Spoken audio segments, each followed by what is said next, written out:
Now, there are something like 4,000 Alexander teachers in the world. Does that sound about right? I'm not quite sure of the figure. It could be. Could be a few more, could be a few less. Yeah. And something like more than 500 of them are in Israel. Does that sound right? Last I heard, I don't have a figure of how many teachers there are, but they have the densest population and the highest ratio to the population of any place. Yeah, I hear that there are 4 Alexander teacher training programs in Tel Aviv. Mm-hmm. And I mean, there's probably been more, well, in and out. I say I don't know anymore how many. It's like when I was there was only 4 training courses in London. Before I left, one more training course started. Shmuel Milken actually came in and asked permission from the society there in London, staff society, to start a training course, and they got the permission. So he went back to Israel and started that first training course. Why do you think it's so big in Israel? That I can't say for sure. And it might be had it been a different teacher, maybe it's McDonald's approach that just connects down there. Maybe if it's been Carrington or one of the others that trained Shmuel that wouldn't have been, he wouldn't, well, they would have been just as big, or it wouldn't have, the Israelis wouldn't have taken to it as much, or maybe more, I don't know. These are all imponderables in a sense.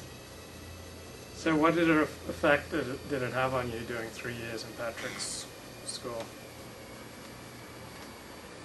Well, I learned a lot about the technique.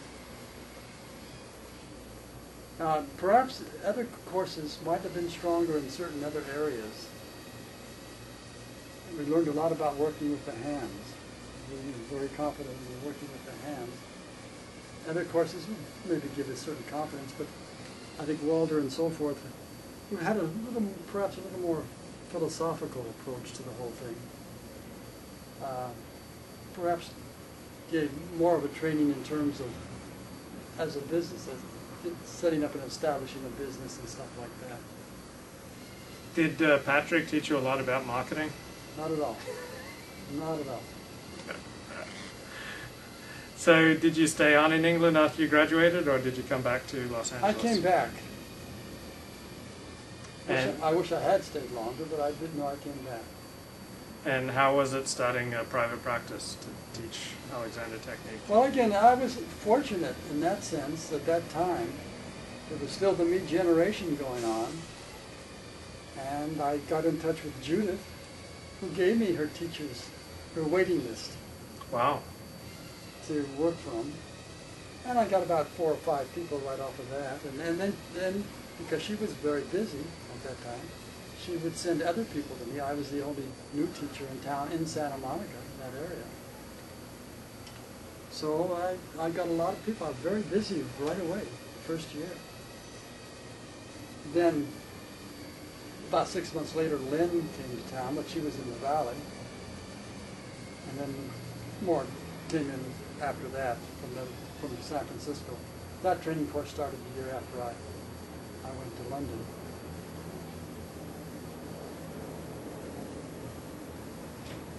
How have you noticed the teacher training changing over the years? Like what I'm doing now, how does that compare to what you guys are doing in the 70s? What you are doing? Yeah. Or what they're doing in training courses now? Well, I'm like the shining example of the future of Alexander teachers. Don't depress me. Everything I am today is because of you, Larry. That's a terrible burden to play. So how would you compare teacher training today to the 70s? Well, I would say, again, that, and maybe even with McDonald's class himself, once he took on Shoshana for different reasons, that the training is not quite as good in terms of working with the hands. Mm-hmm. certainly training courses like here and probably a lot of the other ones are a lot better at preparing a person to set up a business. Yeah. We didn't really go into that very much.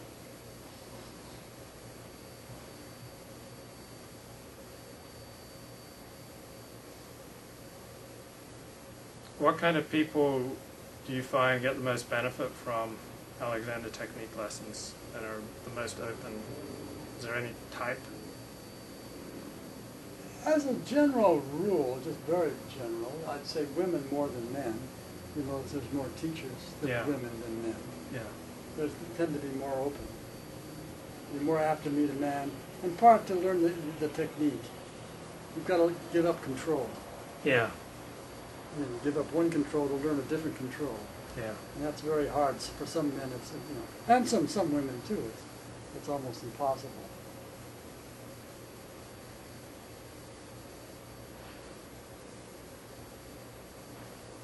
A lot of lawyers I've worked with, very difficult.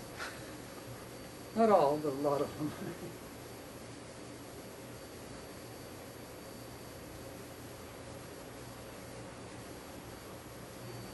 I remember one who was actually a woman.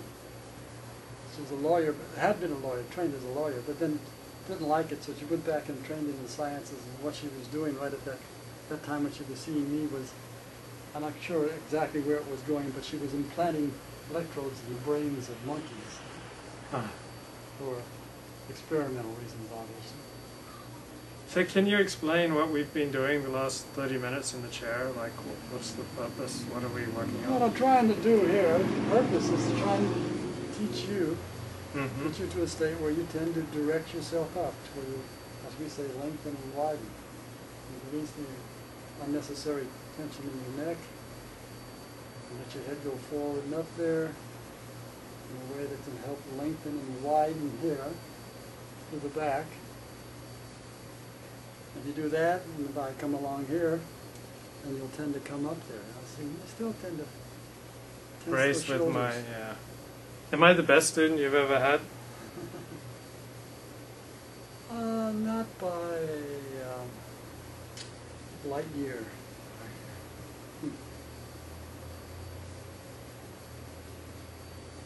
Now, sometimes, just not to be too bleak about it, sometimes that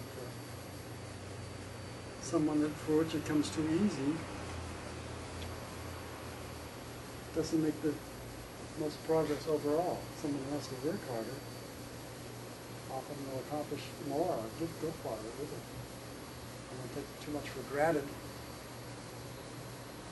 and they'll just go to a certain point and just sort of level off and not try to go beyond that. So there's a lot of talk about lengthening and widening. Is there actual lengthening and widening going on, or is that just like a mind game that we're playing? It's just a way of describing the actual event, in the sense that you're straightening out a little bit, not dead straight. It's impossible to,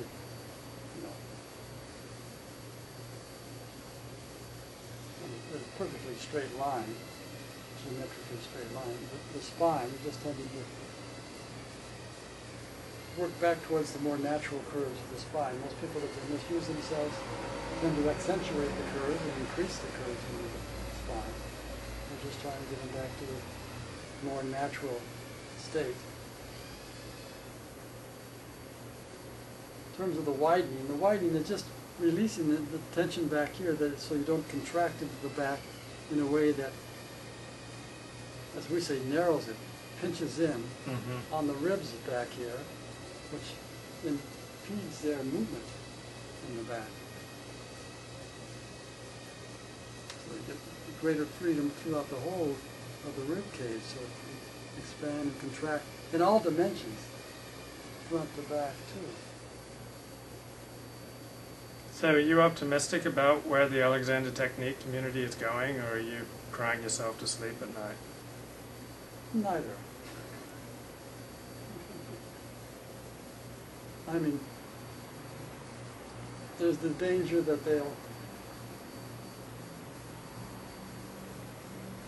well, that they'll just won't progress as much as they can. There's a